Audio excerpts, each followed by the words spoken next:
నా పేరు ఎర్ర మోహన కృష్ణ.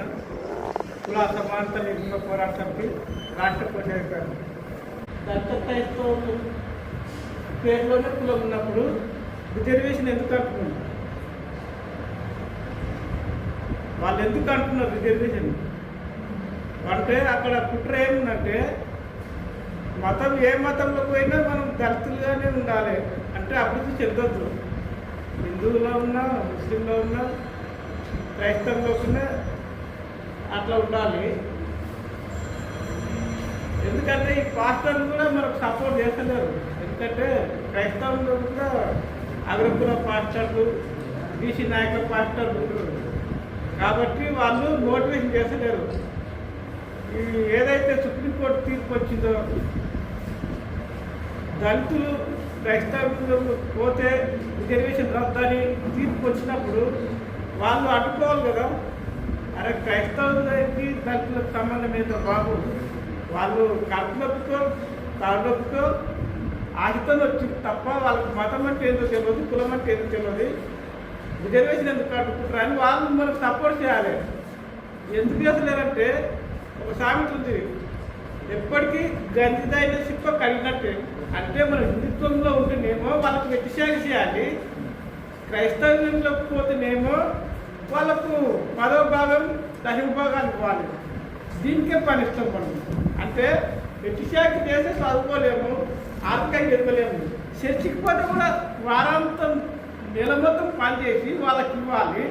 వాళ్ళు అభివృద్ధి చెందుతారు, వాళ్ళ పిల్లల్ని పార్లు వదిలిపెట్టారు, వాళ్ళ బంగ్లాలు, కార్లు, రోజులు, బిజినెస్లు.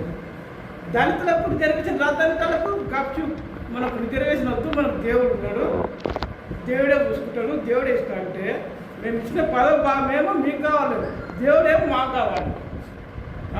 మరి మేము 10వ భాగం లేకుండా ఉంటే నువ్వు దేవుడు చూసుకుంటాను, నువ్వు తంగని నడుపుతుంది కదా. చెప్పండి పాస్టర్ గారు, పైపులో పాస్టర్ని అడుగుతున్నాం, అగ్రకులో పాస్టర్ని అడుగుతున్నాం. మాకేమో రిజర్వేషన్ వద్దు, దేవుడే మమ్మల్ని అభివృద్ధి చేస్తాడు, డెవలప్మెంట్ చేస్తాడు. మరి మీ కుటుంబాన్ని దేవుడు నడిపించలేడా? మేము 10వ భాగం లేకపోతే, మేము 10వ భాగం లేకపోతే మీ కుటుంబాన్ని నడిపించలేడా? మరి మీరే తీసుకుంటారు. వారాంతరం చెందా గృహ కుడిక కట్నాలు, కానుకలు అవి కూడా మీరు నిరాకరించాలి కదా. సరే ఇస్తున్నాం, మరి మాకు రిజర్వేషన్ రద్దవుతుంది, మీకు వచ్చే 10వ భాగంలో మాకు వాటా ఇస్తారా? చెప్పండి పాస్టర్ గారు, మీరు ఎందుకు సపోర్ట్ చేయలేకపోతున్నారు? దళిత క్రైస్తవులకు ఎందుకు సపోర్ట్ చేయలేకపోతున్నారు? హిందుత్వంలో మాకు అసమానత ఉంది. మా అమ్మలు ఆగ్రకులాల వాకిలు ఊడ్చి, మా నాయనలు వాళ్ళ బావుల కాడ వాళ్ళ ఎద్దులకు మేసేటువంటి తీసుకు మమ్మల్ని చదివించకపోతే మేము వికారిగా ఉన్నాము. క్రైస్తవులకు వస్తే కొంచెం విద్య వస్తుంది, జ్ఞానంతో వచ్చినాము. వస్తే దాన్ని అసలు చేసుకొని వాళ్ళు రిజర్వేషన్ రద్దు అంటున్నారు. మరి మీరు ఎక్కడ నాకు సపోర్ట్లు పడుతున్నారు? మీరు దేవుని బిడ్డలే కదా, న్యాయపరంగా ఉన్న వాళ్ళే కదా. మరి దళితుల కింది కులాస్తులకు ఎందుకు సపోర్ట్గా పడుతున్నారు? దేవుడు తను నిన్ను వారికి పొరుగు వారిని ప్రేమించమన్నాడు. మరి మమ్మల్ని ఎందుకు ప్రేమించలేరు? మా 10వ భాగం అవసరము, మేము వారం చర్చికి రావడం అవసరం. మా పుట్టిన అసమానతలతో మీరెందుకు పాల్గొంచుకోరు? పాస్టర్ల కుట్ర ఉండడం వల్లనే ఆగ్రకుల నాయకులు సుప్రీంకోర్టులో దళితులకు రిజర్వేషన్ రద్దు చేస్తున్నారు.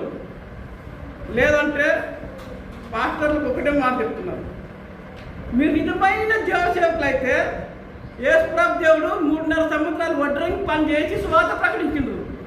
మీరు కానీ అట్లా మీ కుటుంబ పోషణ కోసం ఒక పని, ఒక జాబ్ పెట్టుకొని మీరు చర్చి నడిపించండి. మాకు తెలియదు మీరు చేసే కుట్రలు కుతంత్రాలు. మీ కుటుంబ పోషణకు ఏమేమి 10వ భాగం ఇవ్వాలి, యేసుప్రభు ఏం లోకరక్షణ కోసం వడ్రంగి పని చేయాలి. మీరెందుకు పని చేయట్లేరు?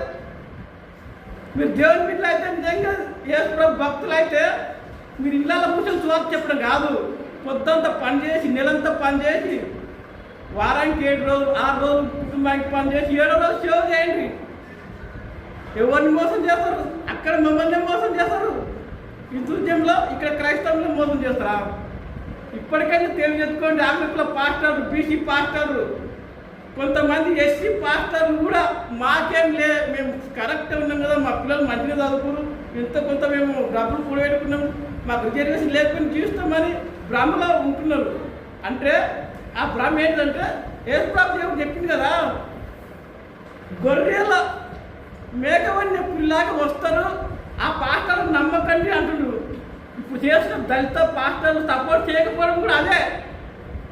ఎందుకంటే నిన్ను వాళ్ళు ఇప్పుడు వాళ్ళు ప్రేమించమన్నప్పుడు నువ్వు పాస్టర్ ఆర్థికంగా ఎదిగినావు, మన సంఘానికి వచ్చే బిడ్డలు ఎదుగుద్దా? ఆ కాస్త ఉన్న చిన్నపాటి జనరేషన్ కూడా పోతే వాళ్ళు ఏమైపోవాలి? లోకరక్షణ అంటే ఇదేనా? దైవమార్గం అంటే ఇదేనా? ఏం ఆలోచన చేస్తారు?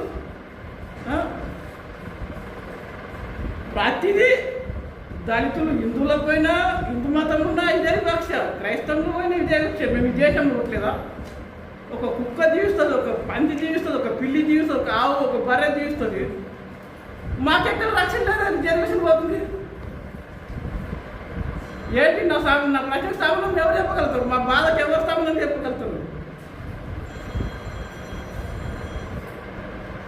అమాయకమైన దత్త హిందువులు రెచ్చగొడతారు. అరే వాళ్ళు గుడిపోతారు, మీరు గుడిపోతారు.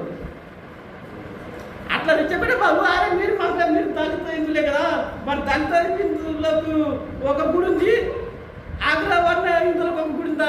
ఎందుకు రాబాయి ఇట్లా ఉందని వాళ్ళను మోటివేషన్ చేసేది పోయి మా మీద మాకే వివక్ష చెప్తున్నారు. ఇది సమాజంలో నడుస్తుంది. అందుకు ఇప్పటికైనా ఆగ్రకుల బీసీ వర్గం పాస్టర్లు కానీ, ఎస్సీ వర్గంలో ఉండి పాస్టర్ ద్వారా డెవలప్ అయిన పాస్టర్లు కానీ ప్రతి ఒక్కరు ఆలోచన చేయండి. నిజమైన దైవ సేవకులు అయితే మీ కుటుంబానికి పని చేసి చెంతోచి సేవ చేయండి. ఇదే నా రెస్పెక్ట్. మీరు అవన్నీ చేయకుండా కూర్చున్న కాడ అన్యూసులు చేసి తిని యథార్థంగా ఉండి మాకు ఇలా అన్యాయం అని జరుగుతుంటే మీరు ఎందుకు స్పందిస్తలేరు?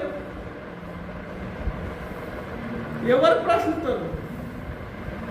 ఈ చిన్నపాటి సంఘాలు లేకపోతే దత్త క్రైస్తవుల పరిస్థితి ఏంది?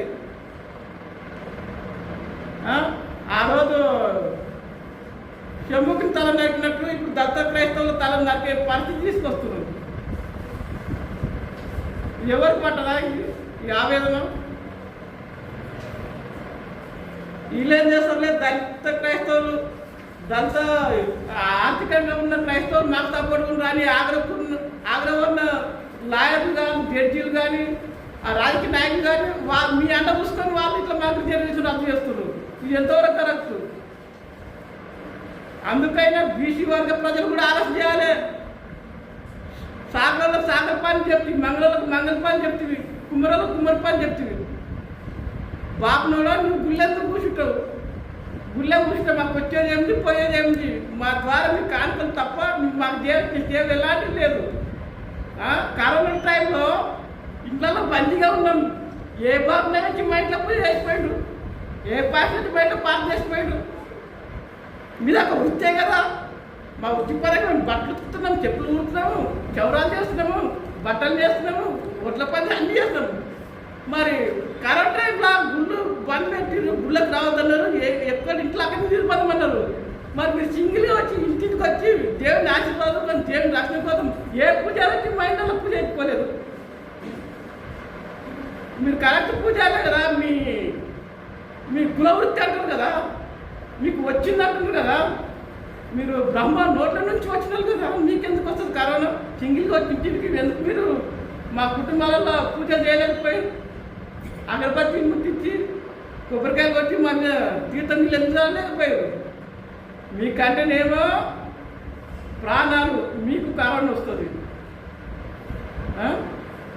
మీరు మా దైవభక్తులు, మేమంటే దైవభక్తులుగా మాకు కరోనా వస్తుంది, మేము భయపడి బంధంగా ఉన్నాము. మీరు దేవుని భక్తులు, మీరు శ్లోకాలు చదువుతారు, సంస్కృతం చదువుతారు, నిత్యం పూజలో ఉంటారు, మీకెందుకు వస్తుంది కరోనా? మీరెందుకు భయపడాలి? మీకు ప్రాణాలు పుట్టేసరికి దళిత క్రైస్తవులకు రిజర్వేషన్ అన్న ప్రతి ఒక్కరు నడుపుతున్నారు. మేము క్రిస్టియన్ పోయినందుకు మాకు రిజర్వేషన్ రద్దు చేస్తారు. మరి కరోనా టైంలో మేము బందీగా ఉన్నప్పుడు మరి మీ పూజారి మా ఇంట్లోకి రాలేదు, పూజ పెట్టలేదు, మా పూజారి పోతే వాళ్ళకి రద్దు చేస్తావా? చెప్పండి. ఆ సవాల్ తీసుకురండి చట్టం. అంటే ఎవరు అడగరు, ఎవరు తెలియలేదు, అందరు గొర్రెలు. అంటే ఎప్పటికి గొర్రె కాదు, పిల్లిని బంధిస్తే పులిలాగా తిరగబడతాం. దళిత క్రైస్తవులను బంధిస్తే పిల్లలంగా పులిలాగా తిరగబడతాం. బాగా గుర్తుంచుకోండి.